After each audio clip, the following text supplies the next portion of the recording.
Yeah, hello. Here I have my Mazda here, and this still has the original speakers. So I'm planning on replacing those today with the JBL GX862.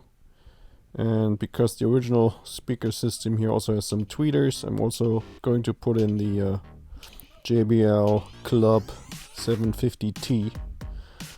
And I'm going to make some before and after comparison.